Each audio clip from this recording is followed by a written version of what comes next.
Hello my dear student, कैसे हैं आप सभी। लास्ट लेक्चर में हम लोगों ने गॉसेस लॉ के बारे में पढ़ा था और गॉसेस लॉ के इम्पॉर्टेंट पॉइंट्स के बारे में पढ़ा था।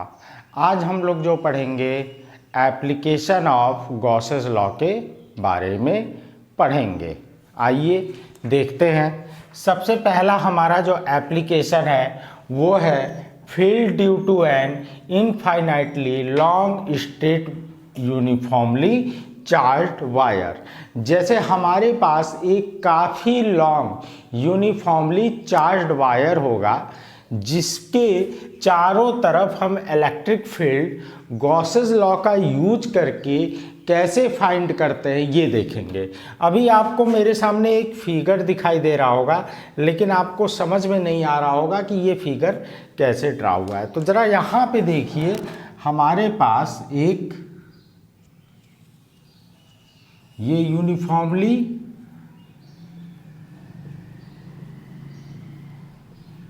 लॉन्ग स्ट्रेट चार्ज वायर है जो पूरी तरीके से क्या है, समझ लीजिए इनफाइनाइटली है। इसके आर डिस्टेंस पे एक पॉइंट क्या है, पी है। आर डिस्टेंस पे एक पॉइंट क्या है, पी है, जिस पे हम क्या करेंगे, इलेक्ट्रिक फील्ड फाइंड करेंगे गॉसियस लॉ का यूज करते हुए। तो ऐसे जब कोई भी चीज़ आए तो इस फिगर को हम कैसे ड्रॉ करते हैं ज़रा देखिए। तो गॉसियस लॉ फाइंड करने के लिए हमें एक गॉसियन स्फीयर की ज़रूरत होती है। तो हम एक गॉसियन स्फीयर को यहाँ पे ड्रॉ कर लेते हैं, एक सिलेंडर को यहाँ पे ड्रॉ कर लेते हैं। थोड़ी मेरी ड्राइंग बहुत अच्छी नहीं है, आप लोगों की अच्छी होगी, आप लोग अच्छे से ड्रॉ करिएगा। एक सिलेंडर को हमने क्या किया, यहाँ पे ड्रॉ कर लिया, ठीक है, जिसमें यहाँ से यहाँ तक की जो लेंथ है वो क्या है, एल है। इसका मतलब इस सिलेंडर के अंदर की जो एल वायर है उसकी लेंथ क्या है, एल है, उसकी लेंथ क्या है, एल है। दूसरा चीज एक और देखिएगा, यहाँ पे जो लैम्डा है, लैम्डा का मतलब होता है linear charge density of wire, या ये आप ये भी कह सकते हैं unit length of the wire, charge unit length of the wire. तो फॉर्मूला क्या होता है, lambda equal to Q upon L. यहाँ से क्यू क्या हो जाएगा, लैम्डा इंटू एल हो जाएगा।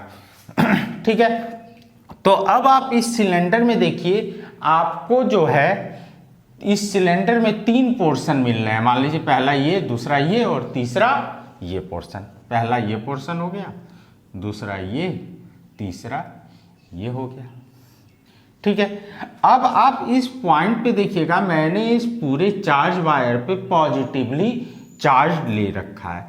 तो पॉजिटिवली चार्ज लेने के लिए इसका यूनिट वेक्टर जो होगा वो क्या होगा, आउटवर्ड होगा।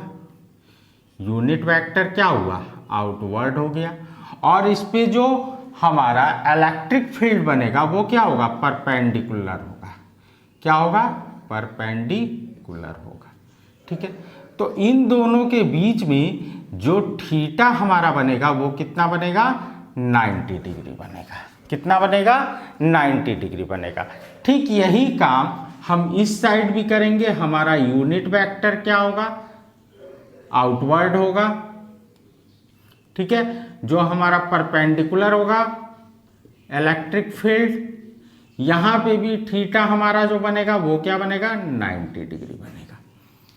अब आप देख रहे हैं इस इलेक्ट्रिक चार्ज वायर पे हमारे तीसरे पोर्शन पे आर डिस्टेंस पे पी है, जहां पे हमें इलेक्ट्रिक फील्ड फाइंड करना है। तो यहां पे देखिए हमारा यूनिट वेक्टर यहां रहेगा और हमारे इलेक्ट्रिक फील्ड की डायरेक्शन जो रहेगी वो भी यही रहेगी। तो यहां पे हमारा थीटा क्या बनेगा, 0 डिग्री बनेगा, ठीक है, क्योंकि दोनों के दोनों क्या है, सेम डायरेक्शन में है, ठीक है। यहां पे आप समझ लीजिएगा हमने एक छोटा सा एरिया कंसीडर किया है, ठीक है। यहां पे एक हमने छोटा सा एरिया कंसीडर किया है, ठीक है। तो आप समझ गए होंगे कि ये फिगर कैसे बना है। हमें केवल हमारे पास एक यूनिफॉर्मली चार्ज वायर है जो कि पूरी तरीके से क्या है, स्ट्रेट है, ठीक है, जिस पे हमको P पॉइंट पे इलेक्ट्रिक फील्ड फाइंड करना है। तो गॉसियस लॉ की जब हेल्प से हम इलेक्ट्रिक फील्ड फाइंड करेंगे तो हमें एक गॉसियन स्फीयर को क्या करना होता है, ड्रॉ करना होता है। तो हमने एक सिलेंडर जो है ड्रॉ कर लिया। इसमें हमने देखे कि 3 पोर्शन है, एक ये हो गया, एक ये हो गया, एक ये हो गया। यहाँ पे हमारा जो पॉजिटिव चार्ज है तो जो यूनिट वेक्टर बनेगा वो क्या बनेगा, आउटवर्ड बनेगा। और इलेक्ट्रिक फील्ड हमारा क्या होगा, परपेंडिकुलर होगा। तो थीटा कितना हो गया, 90 डिग्री हो गया। सेम वही चीज हमारे दूसरे वाले पोर्शन में भी हुई। ये पहला पोर्शन है, ये दूसरा पोर्शन है, ठीक। तीसरे वाले पोर्शन में हमने एक छोटा सा एरिया लिया जहां से हमारा यूनिट वेक्टर जो ड्रॉ हो रहा है वो इस डायरेक्शन में हो रहा है और इलेक्ट्रिक फील्ड भी हमारी इसी डायरेक्शन में होगी। तो थीटा हमारा क्या हो जाएगा, 0 डिग्री हो जाएगा। थीटा हमारा क्या हो जाएगा, 0 डिग्री हो जाएगा। यहां से यहां तक की जो हमारी डिस्टेंस वो क्या है, L है। मतलब इस सिलेंडर के अंदर इतनी ही इलेक्ट्रिक वायर की तो हम बात कर रहे हैं ना, L डिस्टेंस की। तो देखिए लैम्डा मीन्स क्या होता है, linear charge density of wire, या आप यू भी कह सकते हैं unit length of the wire. तो L में क्या होगा, चार्ज निकालने के लिए Q से मल्टीप्लीकेशन हो जाएगा। Q इक्वल टू क्या हो जाएगा, लैम्डा इंटू L हो जाएगा। Q इक्वल टू क्या हो जाएगा, लैम्डा इंटू L हो जाएगा। अब आपने इससे पहले गॉसियन जब हम लोग लॉ पढ़ रहे थे, गॉस लॉ पढ़ रहे थे, तो वहां पे आपने पढ़ रखा है कि integral of close surface vector E dot vector ds equal to Q upon E, ठीक है। यहां से जब हम डॉट प्रोडक्ट हटाते हैं तो हमारे साथ क्या जुड़ जाता है, कॉस थीटा जुड़ जाता है। जुड़ जाता है या नहीं जुड़ जाता है, यहाँ पे एक पॉइंट आप मन करें तो नोट कर सकते हैं, EDS cos theta equal to Q upon epsilon naught, ठीक है। जब हम डॉट प्रोडक्ट हटाते हैं तो ये जुड़ जाता है। अब हमारे पास 3 पोर्शन है, एक पोर्शन ये है, एक पोर्शन ये है, एक पोर्शन ये है। तो हम क्या करेंगे, तीनों पोर्शन को नोट करेंगे। जो हमारा पहला पोर्शन है ये वाला पोर्शन, तो यहाँ पे देखिए क्या हो रहा है, EDS कॉस हमारा कितना आ रहा है, 90 डिग्री आ रहा है। कॉस हमारा कितना आ रहा है, 90 डिग्री आ रहा है। दूसरा पोर्शन हमारा ये है, यहाँ पे कॉस हमारा कितना है, थीटा 90 डिग्री है, तो EDS 90 डिग्री हो जाएगा। तीसरा हमारा ये है, यहाँ पे कॉस थीटा हमारा कितना है, 0 डिग्री है, तो क्या हो जाएगा, EDS कॉस 0 डिग्री, ठीक, जो किसके इक्वल होगा, Q अपॉन एप्सिलॉन नॉट के इक्वल होगा, तीनों का तीनों। अब यहाँ पे देखो cos 90 डिग्री की जो वैल्यू होती है वो क्या होती है, 0 होती है। तो ये टर्म तो पूरा कैंसिल आउट हो जाएगा ना। फिर यहाँ पे भी देखो cos 90 डिग्री की वैल्यू क्या होती है, 0 होती है। ये भी टर्म क्या होगा, पूरा का पूरा कैंसिल आउट हो जाएगा। हमारे पास बचा क्या, EDS cos 0 degree upon Q upon epsilon not. cos 0 degree की वैल्यू 1 होती है या नहीं होती है। तो हमारे पास क्या बच जाएगा, हमारे पास बच जाएगा EDS Q upon epsilon naught, ठीक है। अच्छा, अब पिछले केस में गॉस लॉ में हमने एक चीज पढ़ी थी कि जो हमारा इलेक्ट्रिक फील्ड होगा ये उस पूरे गॉसियन सरफेस पे हर जगह इक्वल ही तो होगा, हर जगह एक ही जैसा इलेक्ट्रिक फील्ड लगेगा। तो E हमारा क्या हुआ, कॉमन हुआ। तो E को हमने क्या किया, बाहर लिख लिया। और integral ds equal to Q upon epsilon naught. आप जब देखते हैं ऐसा केस होता है तो ये चीज हमारी कैंसिल आउट हो जाती है, इंटीग्रल फॉर्म हमारा D से कैंसिल आउट हो जाता है। तो हमारे पास क्या बचा, E इंटू एस बचा, E इंटू एस बचा, Q अपॉन एप्सिलॉन नॉट, ठीक है। अब देखिए जो हमारा सरफेस है उस surface area of the cylinder हम नोट करेंगे तो क्या हो जाएगा, E into 2πr L into, और Q की वैल्यू हम क्या निकाल रखे हैं, लैम्डा इंटू L। आइए हम अपने सेकंड एप्लीकेशन को देखते हैं। सेकंड एप्लीकेशन क्या कह रहा है, electric field due to a uniformly charged spherical shell. एक हमारे पास यूनिफॉर्मली चार्ज स्फेरिकल सेल है। अब इस फिगर से आप कंफ्यूज नहीं होइएगा, इस फिगर से आपको कंफ्यूज नहीं होना है। हमारे पास एक स्फेरिकल सेल है कुछ ऐसा, ठीक है, जिसके चारों तरफ क्या है, पॉजिटिव चार्ज है, जिसके चारों तरफ क्या है, पॉजिटिव चार्ज है।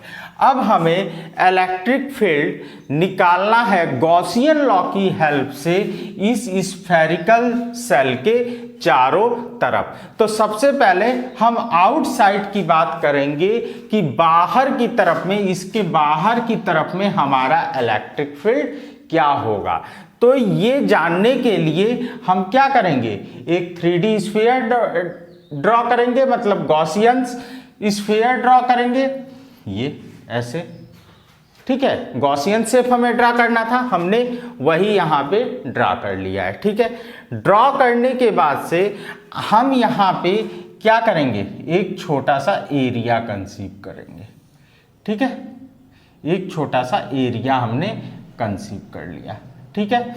तो यहाँ पे हमारा यूनिट वेक्टर जो होगा उसकी डायरेक्शन ये होगी, हमारे इलेक्ट्रिक फील्ड की भी डायरेक्शन क्या होगी, यही होगी, ठीक है। होगी या नहीं होगी, तो हमारा थीटा क्या हो जाएगा, 0 डिग्री हो जाएगा, क्योंकि आप जान सकते हैं कि जो हमारा इलेक्ट्रिक वो ऐसे ही तो होगा, इलेक्ट्रिक फील्ड चारों तरफ ऐसे ही ना लगेगा, ठीक है।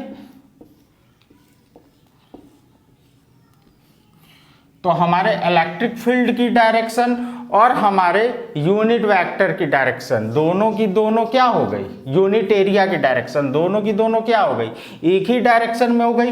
तो हमारा थीटा क्या हो जाएगा, 0 हो जाएगा, और ये क्या हो जाएगा, r हो जाएगा। तो हम बात आउटसाइड की कर रहे हैं, जहां पे हम क्या देखेंगे कि स्मॉल r जो है हमारा वो कैपिटल R से क्या है, ग्रेटर है, जो कि यहां पे आप देख रहे हैं, ठीक है। तो गॉसियन लॉ के अकॉर्डिंग, गॉसियन लॉ के अकॉर्डिंग आप जानते हैं integral form of vector E dot vector D S equal to Q upon epsilon naught, ये चीज आप जानते ही जानते हैं, ठीक है। हम डॉट प्रोडक्ट को हटाएंगे तो यहाँ पे हमारे साथ क्या आ जाएगा, कॉस थीटा आ जाएगा, और कॉस थीटा इक्वल टू क्या होता है, क्यू अपॉन एप्सिलॉन नॉट, क्या होता है, Q अपॉन एप्सिलॉन नॉट। अब देखिए कॉस थीटा में थीटा की वैल्यू हमारी क्या है, 0 डिग्री है, तो कॉस 0 डिग्री की वैल्यू क्या होती है, 1 होती है। तो integral form of E D S equal to Q upon epsilon naught. अब हम देखेंगे इस पूरे सरफेस पे ई जो है वो हमारा क्या होगा, कॉमन होगा, हर जगह इक्वल लगेगा, तो उसे हम क्या करेंगे, बाहर ले लेंगे, integral D S upon Q upon epsilon not. जब ऐसा केस होता है तो इंटीग्रल से डी कैंसिल आउट हो जाता है। सरफेस एरिया हम नोट कर लेंगे, E into pi R square equal to Q, यहाँ पे क्यू कैपिटल था इसलिए मैंने कैपिटल लिखा है, Q upon epsilon naught. 4 pi R square क्या होगा, एप्सिलॉन नॉट से आके मल्टीप्लाई हो जाएगा। तो कभी भी कुछ ऐसा चार्ज स्फेरिकल सेल दे जिसमें आउटसाइड का हमको इलेक्ट्रिक फील्ड फाइंड करना हो गॉसियन लॉ की हेल्प से, तो हम इस फार्मूले से कर सकते हैं, तो हम इस फार्मूले से क्या कर सकते हैं, कर सकते हैं, ठीक है। चलिए आगे बढ़ते हैं, नेक्स्ट देखते हैं एट द सरफेस। आइए अब हम अपने सेकेंड केस की बात करते हैं इसी में, जो कि क्या है, एट द सरफेस। देखो जब सरफेस पे हमको इलेक्ट्रिक फील्ड फाइंड करना होगा किसी भी स्फेरिकल सेल में, तो सबसे पहली बात तो जानो ये हमारा स्मॉल r जो होगा जो हमारा स्मॉल आर होगा वो कैपिटल आर के सिमिलर होगा या तो इक्वल होगा, सिमिलर होगा या तो इक्वल होगा। भाई हमें इसी पॉइंट पे तो इलेक्ट्रिक फील्ड फाइंड करनी है ना, तो सेम का सेम पूरा केस तो हमारा ऐसा ही बनते आएगा, थीटा भी हमारा 0 डिग्री बनते आएगा, आएगा या नहीं आएगा। तो अंत में रिजल्ट हमको यही मिलेगा, अंत में रिजल्ट हमको क्या होगा, यही मिलेगा। ठीक है, नेक्स्ट बात हम करते हैं इनसाइड। अब हम जो इलेक्ट्रिक फील्ड फाइंड करेंगे वो inside of the spherical shell करेंगे, मतलब सेल के अंदर करेंगे। तो जब हम सेल के अंदर करेंगे तो हम क्या देखेंगे कि जो हमारा कैपिटल आर है, जो हमारा कैपिटल आर है वो स्मॉल आर से क्या है, ग्रेटर है, जो वो हमारे स्मॉल आर से क्या है, ग्रेटर है। अच्छा देखो इसमें हम करेंगे क्या, एक सिंपल सी बात है, आप ये जो देख रहे थे जो हमारे पास स्फेरिकल सेल ये बना हुआ था, इसके चारों तरफ पॉजिटिव चार्ज था, चारों तरफ क्या था, पॉजिटिव चार्ज था, और क्यू को हमने क्या कर रखा था, बाहर कर रखा था। मतलब अंदर हमारे पास गॉसियन लॉ क्या कहता है, गॉसियन लॉ अंदर हमारे पास क्या है, आपको कोई चार्ज दिख रहा है, नहीं दिख रहा है, इसका मतलब क्या है, हमारे पास जीरो चार्ज है, अंदर हमारे पास क्या है, जीरो चार्ज है। मतलब integral form of vector E dot vector D S equal to Q upon epsilon naught. ठीक है, हम डॉट प्रोडक्ट को हटाएंगे, कॉस थीटा, अंदर हमारे पास कोई चार्ज ही नहीं है तो 0 अपॉन एप्सिलॉन नॉट हो जाएगा। और भाई 0 अपॉन एप्सिलॉन नॉट जब डिवाइड होगा तो क्या होगा, 0 ही तो हो जाएगा। तो इलेक्ट्रिक फील्ड की वैल्यू भी क्या आएगी, 0 आएगी। इलेक्ट्रिक फील्ड की वैल्यू भी क्या आएगी, 0 आएगी। तो जब कभी भी ऐसा केस आपके पास आए कि इलेक्ट्रिक फील्ड फाइंड करना हो आपको यूनिफॉर्मली चार्ज स्फेरिकल सेल की, तो जब आउटसाइड फाइंड करना हो तब आप इस फार्मूले का यूज करेंगे, एट द सरफेस पे भी आप इस फार्मूले का यूज करेंगे और इनसाइड आपका क्या हो जाएगा, 0 हो जाएगा। आइए चलिए चलते हैं अपने तीसरे केस की तरफ। चलो भाई देखते हैं अब अपने तीसरे एप्लीकेशन की तरफ। तीसरा एप्लीकेशन कह रहा है electric field due to a infinite plane sheet. अगर हमारे पास कोई इनफाइनाइट प्लेन शीट है तो वहां पे हम इलेक्ट्रिक फील्ड कैसे फाइंड करेंगे।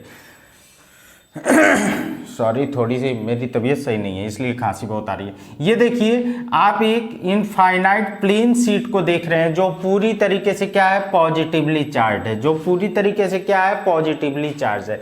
यहाँ से r डिस्टेंस पे एक पॉइंट P है जहाँ पे हमें क्या करना है, इलेक्ट्रिक फील्ड फाइंड करना है। तो सबसे पहला भाई गॉसियन लॉ की हेल्प से जब हमें इलेक्ट्रिक फील्ड फाइंड करना है तो हमें एक गॉसियन स्फीयर ड्रॉ करना पड़ेगा, जो कि हमने ड्रॉ कर दिया, जो कि हमने क्या किया, ड्रॉ कर दिया। अच्छा अब यहाँ पे इस केस में अगर हम देखने की बात करें तो आप देखेंगे कि ये पॉजिटिव चार्ज है, तो जो हमारा यूनिट वेक्टर रहेगा वो भी क्या रहेगा, आउटवर्ड रहेगा। हमारे इलेक्ट्रिक फील्ड की भी डायरेक्शन क्या रहेगी, वो भी इसी डायरेक्शन में रहेगा। तो सेम डायरेक्शन में तो थीटा हमारा क्या हो जाएगा, 0 डिग्री हो जाएगा, थीटा हमारा क्या हो जाएगा, 0 हो जाएगा।